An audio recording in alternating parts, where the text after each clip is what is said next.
ಮನೋವಿಹಾರಿಣಿ.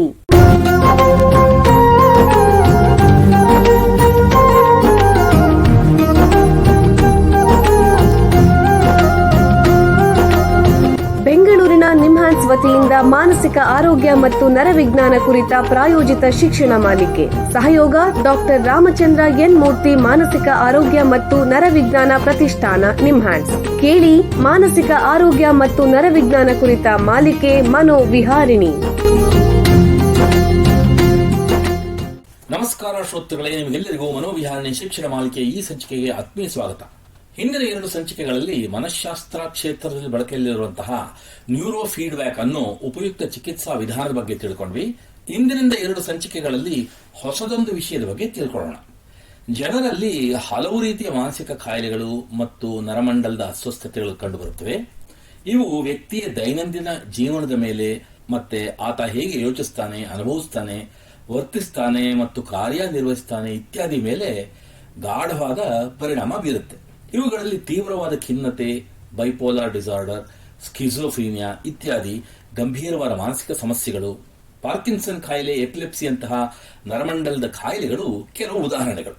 ಇವುಗಳಿಗೆ ಸರಿಯಾದ ಸಮಯಕ್ಕೆ ಸೂಕ್ತವಾದ ರೋಗ ನಿರ್ಣಯ ಅಂದರೆ ಡಯಾಗ್ನೋಸಿಸ್ ಮತ್ತು ಚಿಕಿತ್ಸೆ ನೀಡದೇ ಇದ್ದರೆ ಪರಿಸ್ಥಿತಿ ಉಲ್ಬಣಗೊಳ್ಳಬಹುದು.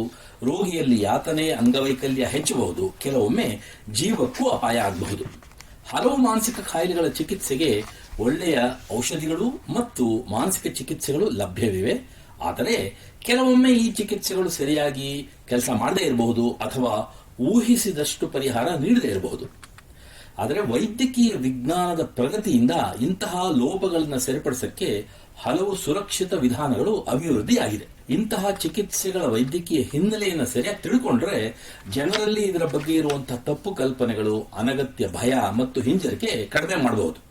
ಇಂದಿನ ಕಾರ್ಯಕ್ರಮದಲ್ಲಿ ಪರಿಣಾಮಕಾರಿಯಾದ ಆದರೆ ಕೆಲವೊಮ್ಮೆ ತಪ್ಪಾಗಿ ಅರ್ಥೈಸಿಕೊಂಡಿರುವಂತಹ ಎಲೆಕ್ಟ್ರೋ ಕನ್ವಲ್ಸಿವ್ ಚಿಕಿತ್ಸೆ ಅಥವಾ ಇಸಿಟಿ, ಕನ್ನಡದಲ್ಲಿ ವಿದ್ಯುತ್ ಕಂಪನ ಚಿಕಿತ್ಸೆ, ಇದ್ರ ಬಗ್ಗೆ ಹೆಚ್ಚಿಗೆ ತಿಳ್ಕೊಳ್ಳೋಣ. ಮನೋವೈದ್ಯಕೀಯ ಶಾಸ್ತ್ರ ಕ್ಷೇತ್ರದಲ್ಲಿ ಸುಮಾರು 25 ವರ್ಷಗಳಿಂದ ವೈದ್ಯಕೀಯ ಸೇವೆ ಮತ್ತು ಸಂಶೋಧನೆ ಮಾಡ್ತಾ ಇರುವಂತಹ ನಿಮ್ಹಾನ್ಸ್ ನ ಸೈಕ್ಯಾಟ್ರಿ ವಿಭಾಗದ ಮುಖ್ಯಸ್ಥರು ಹಾಗೂ ಪ್ರಾಧ್ಯಾಪಕರಾಗಿರುವ ಡಾಕ್ಟರ್ ಜಗದೀಶ್ ತೀರ್ಥಹಳ್ಳಿ ಅವರು ನಮ್ಮ ಜೊತೆ ಇದ್ದಾರೆ. ಅವ್ರನ್ನ ಸ್ವಾಗತಿಸೋಣ. ನಮಸ್ಕಾರ ಡಾಕ್ಟರ್ ಜಗದೀಶ್ ಅವರೇ. ನಮಸ್ಕಾರ ಭರತ್ ಅವರೇ. ನಿಮಗೆ ಈ ಕಾರ್ಯಕ್ರಮಕ್ಕೆ ಸ್ವಾಗತ. ಡಾಕ್ಟ್ರೇ, ನಿಮಗೆ ಮೊದಲನೇ ಪ್ರಶ್ನೆ ಏನು ಅಂತಂದ್ರೆ, ಈ ಎಲೆಕ್ಟ್ರೋ ಕನ್ವಲ್ಸಿವ್ ಥೆರಪಿ ಇಸಿಟಿ ಅಂದ್ರೆ ವಿದ್ಯುತ್ ಕಂಪನ ಚಿಕಿತ್ಸೆ ಅಂತಂದ್ರೆ ದಯವಿಟ್ಟು ತಿಳಿಸಿ. ಇಸಿಟಿ ಅಥವಾ ವಿದ್ಯುತ್ ಕಂಪನ ಚಿಕಿತ್ಸೆ ಅಂದ್ರೆ ಹಲವು ಬಗೆಯ ಮಾನಸಿಕ ಕಾಯಿಲೆಗಳನ್ನು ಗುಣಪಡಿಸಲು ಇರುವ ಒಂದು ಸಾಧನ. ಇದು ವಿದ್ಯುತ್ ಕಂಪನ ಚಿಕಿತ್ಸೆ ಅಂತ ಹೇಳಿದ್ರೆ ಬಹಳ ಜನರಿಗೆ ಗೊತ್ತಾಗ್ಲಿಕ್ಕಿಲ್ಲ. ಯಾಕಂದ್ರೆ ಹಲವಾರು ಜನ ಅದನ್ನ ಆಡುಭಾಷೆಯಲ್ಲಿ ಕರೆಂಟ್ ಟ್ರೀಟ್ಮೆಂಟ್ ಅಥವಾ ಶಾಕ್ ಟ್ರೀಟ್ಮೆಂಟ್ ಅಂತ ಕರೀತಾರೆ. ಈ ಇಸಿಟಿ ಅನ್ನೋದನ್ನ ಯಾವ ರೀತಿಯ ಮಾನಸಿಕ ಕಾಯಿಲೆಗಳಲ್ಲಿ ಸಾಮಾನ್ಯವಾಗಿ ಬಳಸಲಾಗುತ್ತೆ? ನಾನಾ ರೀತಿಯ ಮಾನಸಿಕ ಮತ್ತು ನರರೋಗಗಳ ಚಿಕಿತ್ಸೆಗೆ ಬಳಸ್ತೇವೆ. ಉದಾಹರಣೆಗೆ ಖಿನ್ನತೆ, ಡಿಪ್ರೆಷನ್, ಸ್ಕಿಜೋಫ್ರೀನಿಯಾ, ಮೇನಿಯಾ, ಕ್ಯಾಟಟೋನಿಯಾ ಅಂತೆಲ್ಲ ಹೇಳ್ತೀವಿ. ಈ ಕಾಯಿಲೆಗಳ ಚಿಕಿತ್ಸೆಗೆ ಬಳಸ್ತೀವಿ. ಆದ್ರೆ ಈ ಕಾಯಿಲೆ ಇರೋ ಎಲ್ಲರಿಗೂ ಇದನ್ನು ಬಳಸೋದಿಲ್ಲ. ಈ ಕಾಯಿಲೆಗಳಿಗೆ ಚಿಕಿತ್ಸೆ ಕೊಡುವಾಗ ಕೆಲವು ಸಂದರ್ಭದಲ್ಲಿ ಮಾತ್ರ ಇದನ್ನು ಬಳಸ್ತೀವಿ. ಉದಾಹರಣೆಗೆ ಕಾಯಿಲೆ ಉಳ್ಳ ವ್ಯಕ್ತಿ ಅವನಲ್ಲಿ ಆತ್ಮಹತ್ಯೆ ಅಪಾಯ ಅತ್ಯಂತ ಜಾಸ್ತಿ ಆಗಿದ್ರೆ, ಅಥವಾ ಕಾಯಿಲೆಯ ತೀವ್ರತೆಯಿಂದ ಅವರಿಗೆ ಅನ್ನಾಹಾರ, ನೀರು, ಔಷಧಗಳ ಸೇವನೆಗೆ ಕಷ್ಟ ಆಗ್ತಾ ಇದ್ರೆ, ಅಥವಾ ಸಾಮಾನ್ಯವಾಗಿ ಬಳಸುವ ಚಿಕಿತ್ಸಾ ವಿಧಾನಗಳಿಂದ ಅವರಿಗೆ ಪ್ರಯೋಜನ ಆಗದೇ ಇದ್ರೆ, ಮತ್ತೆ ಕಾಯಿಲೆಯ ತೀವ್ರತೆಯನ್ನು ತಕ್ಷಣ ಕಡಿಮೆ ಮಾಡುವ ಅಗತ್ಯ ಇದ್ರೆ, ಉದಾಹರಣೆಗೆ ಕಾಯಿಲೆಯುಳ್ಳ ವ್ಯಕ್ತಿ ಅತ್ಯಂತ ಅಪಾಯಕಾರಿಯಾಗಿ ವರ್ತಿಸ್ತಾ ಇದ್ರೆ, ಇಂಥ ಸಂದರ್ಭದಲ್ಲಿ ಮಾತ್ರ ಇದನ್ನು ಉಪಯೋಗಿಸ್ತೀವಿ. ಈಗ ಇಸಿಟಿ ಅಂತ ಹೇಳಿದ್ರಿ, ಶಾಕ್ ಟ್ರೀಟ್ಮೆಂಟ್ ಅಂತ ಹೇಳಿದ್ರಿ. ಒಂದು ಇಸಿಟಿ ಸೆಷನ್ ನಲ್ಲಿ ಏನಾಗತ್ತೆ? ಒಬ್ಬ ರೋಗಿಗೆ ಎಷ್ಟು ಸೆಷನ್ಗಳು ಬೇಕಾಗುತ್ತೆ ದಯವಿಟ್ಟು ತಿಳಿಸಿ. ಈ ಚಿಕಿತ್ಸೆಯ ಮುಖ್ಯ ಅಂಶ ಅಂತಂದ್ರೆ ಒಂದು ಸಣ್ಣ ಪ್ರಮಾಣದ ವಿದ್ಯುತ್ತನ್ನು ವ್ಯಕ್ತಿಯ ಮೆದುಳಿನ ಮೂಲಕ ಹರಿಸಿ ಅವನಿಗೆ ಕೆಲವು ಸೆಕೆಂಡ್ಗಳ ಕಾಲ ಮೂರ್ಛೆ ಬರುವಂತೆ ಮಾಡೋದು. ಇದನ್ನ ಕೇಳಿದವರಿಗೆ ಸ್ವಲ್ಪ ಭಯ ಆಗ್ಬೋದು, ಹೇಗಪ್ಪ ಇದರಿಂದ ನೋವಾಗಲ್ವಾ ಅಂತ. ಆದ್ರೆ ಎಲ್ಲರೂ ತಿಳಿದುಕೊಳ್ಳಬೇಕಾದ ಅಂಶ ಏನಂದ್ರೆ, ಮೊದಲು ನಾವು ಆ ವ್ಯಕ್ತಿಗೆ ಅನಸ್ತೇಶಿಯಾ ಅಥವಾ ಅರಿವಳಿಕೆ ಮದ್ದು ಕೊಟ್ಟು ಅವರು ಆಳವಾದ ನಿದ್ರೆಗೆ ಜಾರುವಂತೆ ನೋಡ್ಕೊಳ್ತೇವೆ. ಈ ಅವಸ್ಥೆಯಲ್ಲಿ ಅವರಿಗೆ ಕರೆಂಟ್ ಕೊಟ್ಟಿದ್ದು ಗೊತ್ತೇ ಆಗೋದಿಲ್ಲ. ಹಾ, ಹಾ, ಹಾ, ಹಾ. ಯಾವುದೇ ರೀತಿಯ ಅಹಿತಕರ ಅನುಭವ ಸಹ ಆಗೋದಿಲ್ಲ. ಅನಸ್ತೇಶಿಯಾ ಕೊಟ್ಟು ಸುಮಾರು 10 ನಿಮಿಷಗಳ ನಂತರ ವ್ಯಕ್ತಿಗೆ ಪ್ರಜ್ಞೆ ಬರ್ತದೆ. ಸುಮಾರು 2-3 ಗಂಟೆಗಳಲ್ಲಿ ಅವರು ಅನಸ್ತೇಶಿಯಾ ಮತ್ತು ವಿದ್ಯುತ್ತಿನ ಪರಿಣಾಮದಿಂದ ಸಹ ಸಂಪೂರ್ಣವಾಗಿ ಹೊರಗೆ ಬರ್ತಾರೆ. ಈ ರೀತಿ ವಾರಕ್ಕೆ 2-3 ಸರ್ತಿ ECT ಕೊಡ್ತೀವಿ. ಸುಮಾರು 2-3 ವಾರದಲ್ಲಿ 6-10 ಸಲ ಈ ತರ ಚಿಕಿತ್ಸೆ ಕೊಡಬೇಕಾಗ್ತದೆ. ಬಹಳ ಉಪಯುಕ್ತ ಮಾಹಿತಿ. ಈಗ ಒಂದು ಸಣ್ಣ ವಿರಾಮ ತಗೊಳ್ಳೋಣ. ನಂತರ ಎಲೆಕ್ಟ್ರೋಕನ್ವಲ್ಸಿವ್ ಚಿಕಿತ್ಸೆ ಅಥವಾ ECT ಅಂದ್ರೆ ವಿದ್ಯುತ್ ಕಂಪನ ಚಿಕಿತ್ಸೆ ಬಗ್ಗೆ ಚರ್ಚೆನ ಮುಂದುವರಿಸೋಣ. ಬೆಂಗಳೂರಿನ ನಿಮ್ಹಾನ್ಸ್ ಮಾನಸಿಕ ಆರೋಗ್ಯ ಮತ್ತು ನರವಿಜ್ಞಾನ ಕ್ಷೇತ್ರದಲ್ಲಿ ಹೆಸರುವಾಸಿ. ಶ್ರೇಷ್ಠ ಮಟ್ಟದ ಔಷಧೋಪಚಾರ, ಸಂಶೋಧನೆ ಮತ್ತು ತರಬೇತಿ ಇವೇ ನಿಮ್ಹಾನ್ಸ್ನ ಪ್ರಮುಖ ಧ್ಯೇಯಗಳು. ದೇಶದ ವಿವಿಧ ಭಾಗಗಳಿಂದ ಬರುವ ಲಕ್ಷಾಂತರ ಜನರಿಗೆ ಚಿಕಿತ್ಸೆ ನೀಡುವ ನಿಮ್ಹಾನ್ಸ್ಗೆ ರಾಷ್ಟ್ರೀಯ ಪ್ರಾಮುಖ್ಯತಾ ಸಂಸ್ಥೆ ಎಂಬ ಗೌರವ. ಚಿಕಿತ್ಸೆ ಮತ್ತು ವೈದ್ಯಕೀಯ ಸೇವೆಗಳ ಜೊತೆಯಲ್ಲಿ ನರರೋಗ ಮತ್ತು ಮನೋವೈದ್ಯಕೀಯ ಪುನರ್ವಸತಿ ಸೇವೆಗಳು, ಸಮುದಾಯ ಮಟ್ಟದ ಆರೋಗ್ಯ ಕಾರ್ಯಕ್ರಮಗಳನ್ನು ನಡೆಸುವುದು ಹಾಗೂ ಜನಜಾಗೃತಿ ಮೂಡಿಸುವ ಕೆಲಸಗಳಲ್ಲಿ ಸಕ್ರಿಯವಾಗಿದೆ ನಿಮ್ಹಾನ್ಸ್. ಈ ನಿಟ್ಟಿನಲ್ಲಿ ಆಕಾಶವಾಣಿಯ ಶ್ರೋತೃಗಳಿಗೆ ನರಮಂಡಲ ಮತ್ತು ಮಾನಸಿಕ ಆರೋಗ್ಯದ ಬಗ್ಗೆ ಉಪಯುಕ್ತ ಮಾಹಿತಿ ನೀಡುವುದೇ ಡಾಕ್ಟರ್ ರಾಮಚಂದ್ರ ಎನ್ ಮೂರ್ತಿ ಮಾನಸಿಕ ಆರೋಗ್ಯ ಮತ್ತು ನರವಿಜ್ಞಾನ ಪ್ರತಿಷ್ಠಾನ ನಿಮ್ಹಾನ್ಸ್ನ ಸಹಯೋಗದೊಂದಿಗೆ ಮೂಡಿಬರುತ್ತಿರುವ ಈ ಮನೋವಿಹಾರಿಣಿ ಶಿಕ್ಷಣ ಮಾಲಿಕೆಯ ಮೂಲ ಉದ್ದೇಶ. ವಿರಾಮದ ನಂತರ ಮನೋವಿಹಾರಣಿಯ ಈ ಸಂಚಿಕೆಗೆ ನಿಮಗೆಲ್ಲರಿಗೂ ಮತ್ತೊಮ್ಮೆ ಸ್ವಾಗತ. ವಿರಾಮಕ್ಕೆ ಮುಂಚೆ ಎಲೆಕ್ಟ್ರೋಕನ್ವಲ್ಸಿವ್ ಚಿಕಿತ್ಸೆ ಅಥವಾ ECT ಅಂದ್ರೆ ವಿದ್ಯುತ್ ಕಂಪನ ಚಿಕಿತ್ಸೆ ಬಗ್ಗೆ ನಿಮ್ಹಾನ್ಸ್ನ ತಜ್ಞರಾದ ಡಾಕ್ಟರ್ ಜಗದೀಶ್ ತೀರ್ಥಹಳ್ಳಿ ಅವರ ಹತ್ರ ಮಾತಾಡ್ತಾ ಇದ್ವಿ. ಈಗ ಈ ಚರ್ಚೆಯನ್ನು ಮುಂದುವರಿಸೋಣ. ಡಾಕ್ಟ್ರೇ, ನಿಮ್ಗೆ ಮುಂದಿನ ಪ್ರಶ್ನೆ ಏನು ಅಂತಂದ್ರೆ, ಈ ಕರೆಂಟ್ ಅಂತ ಹೇಳಿದ್ರಿ, ಅನಸ್ತೇಶಿಯಾ ಅಥವಾ ಅರವಳಿಕೆ ಅಂತ ಹೇಳಿದ್ರಿ. ನಿಮ್ಮ ಪ್ರಕಾರ ಈ ECT ಅನ್ನೋದು ಸುರಕ್ಷಿತವೇ? ಮತ್ತು ಈ ECT ಅನ್ನೋದು ಪ್ರಯೋಗ ಮಾಡಬೇಕಾದ್ರೆ ವ್ಯಕ್ತಿಗೆ ಯಾವುದಾದ್ರೂ ರೀತಿ ನೋವು ಅಥವಾ ಅಸ್ವಸ್ಥತೆ ಅಗತ್ಯ? ದಯವಿಟ್ಟು ತಿಳಿಸಿ. ಒಂದೇ ಮಾತಲ್ಲಿ ಹೇಳೋದಿದ್ರೆ ECT ಚಿಕಿತ್ಸೆ ಸುರಕ್ಷಿತ. ಚಿಕಿತ್ಸೆ ಪಡೆದ ದಿನ ಕೆಲವರಿಗೆ ಸ್ವಲ್ಪ ತಲೆನೋವು, ಮೈಕೈ ನೋವು ಬರಬಹುದು. ಚಿಕಿತ್ಸೆ ಪಡೆಯುವಷ್ಟು ದಿನ ಅವರ ಮನಸ್ಸಲ್ಲಿ ಸ್ವಲ್ಪ ಮಟ್ಟಿನ ಗೊಂದಲ, ಏಕಾಗ್ರತೆಯ ಕೊರತೆ ಮತ್ತೆ ಸ್ವಲ್ಪ ಮಟ್ಟಿನ ಮರುವು ಕಂಡು ಬರ್ತದೆ. ಆದರೆ ಚಿಕಿತ್ಸೆ ಮುಗಿದ ಕೆಲವೇ ದಿವಸಗಳಲ್ಲಿ ಈ ಅಡ್ಡ ಪರಿಣಾಮಗಳು ನಿಲ್ತವೆ. ECT ಅನ್ನೋದು ಯಾರಲ್ಲಿ ಬೇಕಾದರೂ ಉಪಯೋಗಿಸಬಹುದೇ? ವಯೋವೃದ್ಧರಲ್ಲಿ ಬಳಸೋದು ಸುರಕ್ಷಿತವೇ? ಅದೇ ರೀತಿ ಚಿಕ್ಕ ಮಕ್ಕಳಲ್ಲಿ ಅಥವಾ ಗರ್ಭಿಣಿ ಸ್ತ್ರೀಯರಲ್ಲಿ ಇದನ್ನ ಉಪಯೋಗಿಸಬಹುದೇ? ದಯವಿಟ್ಟು ತಿಳಿಸಿ. ಒಂದು ಕುತೂಹಲಕಾರಿ ಅಂಶ ನಿಮ್ಗೆ ಹೇಳಬೇಕಾಗುತ್ತೆ ಈ ಸಂದರ್ಭದಲ್ಲಿ. ಯುರೋಪ್, ಅಮೆರಿಕ ಇಂಥ ದೇಶಗಳಲ್ಲಿ ನಾನಾ ಕಾರಣದಿಂದ ಈ ಚಿಕಿತ್ಸೆಯನ್ನು ವಯೋವೃದ್ಧರಲ್ಲೇ ಹೆಚ್ಚಾಗಿ ನೀಡಲಾಗ್ತದೆ. ಅವರಲ್ಲಿ ಹಲವರಿಗೆ ಡಯಾಬಿಟಿಸ್, BP, ಹಾರ್ಟ್ ಕಾಯಿಲೆ ಇವೆಲ್ಲ ಇರ್ತದೆ. ಇದರಿಂದ ನಿಮಗೆ ಈ ಚಿಕಿತ್ಸೆ ಎಷ್ಟು ಸುರಕ್ಷಿತ ಅಂತ ಗೊತ್ತಾಗ್ತದೆ. ಮತ್ತೆ ಗರ್ಭಿಣಿ ಮತ್ತು ಬಾಣಂತಿ ಮಹಿಳೆಯರ ವಿಷಯಕ್ಕೆ ಬಂದ್ರೆ ಹಲವಾರು ಸಂದರ್ಭದಲ್ಲಿ ಅವರಿಗೆ ಎಲ್ಲರಿಗೂ ಕೊಡೋ ಔಷಧಿ ಕೊಡಲು ಸಾಧ್ಯ ಆಗೋದಿಲ್ಲ. ಆಗ ECT ಕೊಡಬೇಕಾಗ್ತದೆ. ಸರಿಯಾದ ಸುರಕ್ಷತಾ ಕ್ರಮಗಳನ್ನು ತೆಗೆದುಕೊಂಡ್ರೆ ಗರ್ಭಿಣಿ ಮತ್ತು ಬಾಣಂತಿಯರಲ್ಲೂ ಸಹ ECTನ ಸುರಕ್ಷಿತವಾಗಿ ಕೊಡಬಹುದು. ಮಕ್ಕಳಲ್ಲಿ ECT ಕೊಡೋದು ಅಪರೂಪ. ಆದರೆ ಸುರಕ್ಷತೆ ದೃಷ್ಟಿಯಿಂದ ನೋಡಿದ್ರೆ ECT ಅಪಾಯಕಾರಿ ಏನಲ್ಲ.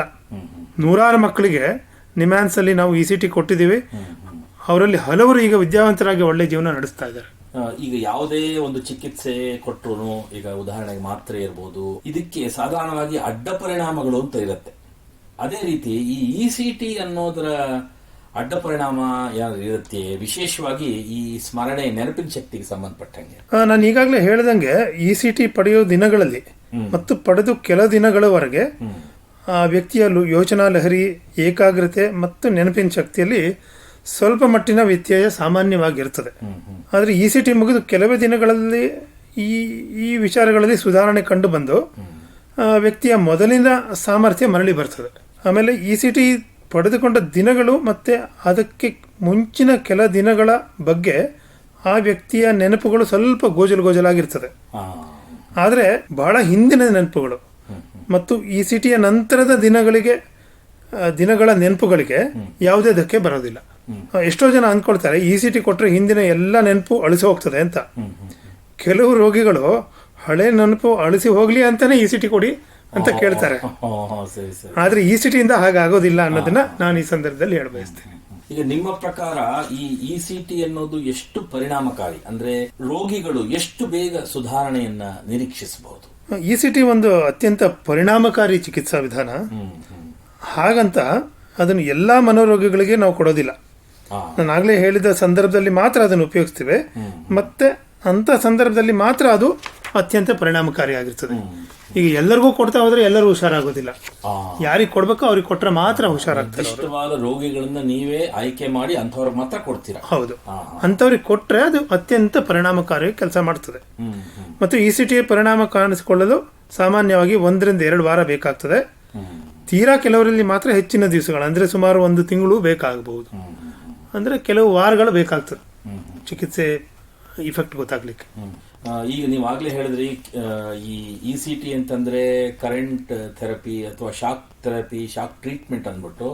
ಹಾಗಾಗಿ ಜನರಲ್ಲಿ ಕೆಲವು ಸಮಯ ಇದ್ರ ಬಗ್ಗೆ ಗೊಂದಲ ಅಥವಾ ತಪ್ಪು ಕಲ್ಪನೆಗಳಿರ್ಬೋದು. ಈ ECT ಬಗ್ಗೆ ಸಾಮಾನ್ಯವಾದ ತಪ್ಪು ಕಲ್ಪನೆಗಳು, ಅವೈಜ್ಞಾನಿಕ ಮಾಹಿತಿಗಳು ಯಾವುವು? ಇದಾದ್ರೆ ಒಳ್ಳೆ ಪ್ರಶ್ನೆ ನೀವು ಕೇಳಿದ್ದು. ಯಾಕಂದ್ರೆ ECT ಬಗ್ಗೆ ಹಲವಾರು ತಪ್ಪು ಕಲ್ಪನೆಗಳು ಇವೆ. ಮೊದಲನೇದಾಗಿ ECT ತೆಗೆದುಕೊಳ್ಳುವಾಗ ನರಕಯಾತನೆ ಅನುಭವಿಸ್ತಾರೆ ಅಂತ ಕೆಲವರು ಅಂದ್ಕೊಳ್ತಾರೆ.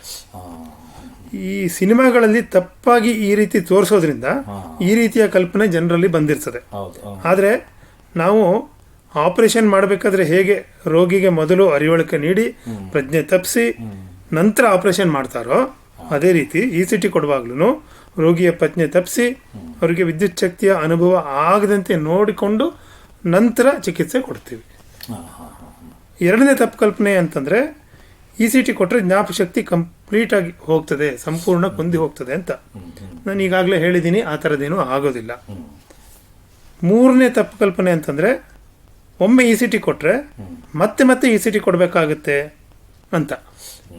ಇದೂ ಸಹ ಎಲ್ರಿಗೂ ಅನ್ವಯ ಆಗೋದಿಲ್ಲ.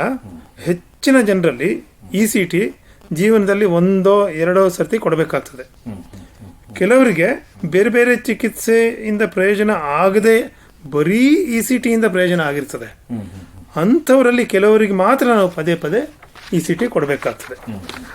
ಇನ್ನು 4ನೇ ತಪ್ಪು ಕಲ್ಪನೆ ಏನಂತಂದ್ರೆ, ನಿಮ್ಹಾನ್ಸ್ನಂಥ ಸಂಸ್ಥೆಗಳಿಗೆ ರೋಗಿಗಳನ್ನು ಸೇರಿಸಿದ್ರೆ ಎಲ್ರಿಗೂ ECT ಕೊಡ್ತಾರೆ ಅಂತ. ಸತ್ಯಾಂಶ ಏನಂತಂದ್ರೆ, ನಾವು ಅಡ್ಮಿಟ್ ಮಾಡೋದ್ರಲ್ಲಿ ಒಂದು 5-10% ಜನಕ್ಕೆ ಮಾತ್ರ ECT ಕೊಡ್ತೀವಿ. ಅದು ಸಹ ರೋಗಿ ಒಪ್ಕೊಂಡ್ರೆ, ರೋಗಿಯ ಸಂಬಂಧಿಕರು ಒಪ್ಕೊಂಡ್ರೆ ಮಾತ್ರ ನಾವು ECT ಕೊಡ್ತೀವಿ.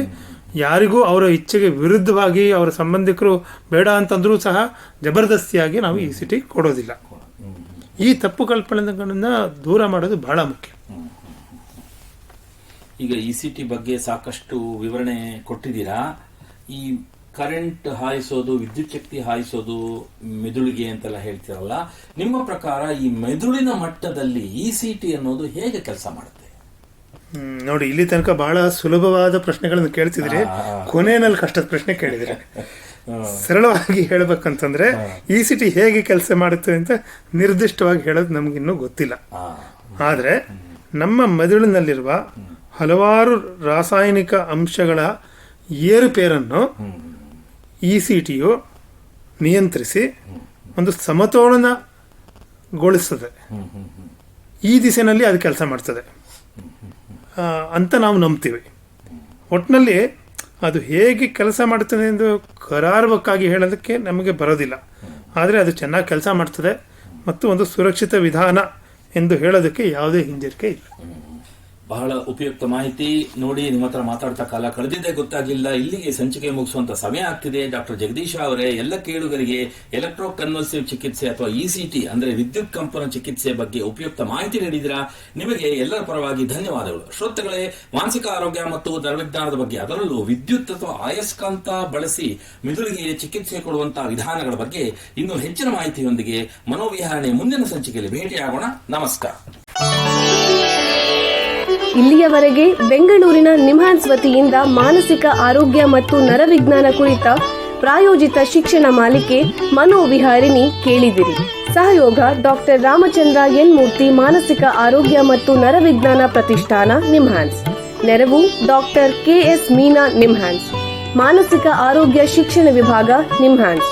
ಹಾಗೂ ನಿವೇದಿತಾ ಬಿಎಸ್ ನಿಮ್ಹಾನ್ಸ್. ಸಂಗೀತ ಸಂಯೋಜನೆ ಕೆ ಕಲ್ಯಾಣ್. ಪರಿಕಲ್ಪನೆ, ನಿರೂಪಣೆ ಮತ್ತು ನಿರ್ಮಾಣ ಡಾಕ್ಟರ್ ಎಂಎಂ ಶ್ರೀನಿವಾಸ್ ಭರತ್ ನಿಮ್ಹಾನ್ಸ್. ನಿಮ್ಮ ಸಂದೇಶಗಳನ್ನು ಕಳಿಸಬೇಕಾದ ದೂರವಾಣಿ ಸಂಖ್ಯೆ 7891105524 7899105524. ವಾಟ್ಸ್ಆಪ್ ಸಂದೇಶಗಳು ಮಾತ್ರ. ಈ ಕಾರ್ಯಕ್ರಮದ ಮುಂದಿನ ಸಂಚಿಕೆ ಮುಂದಿನ ವಾರ ಇದೇ ಸಮಯಕ್ಕೆ ಮನೋವಿಹಾರಿಣಿ ಮಾಲಿಕೆಯಲ್ಲಿ.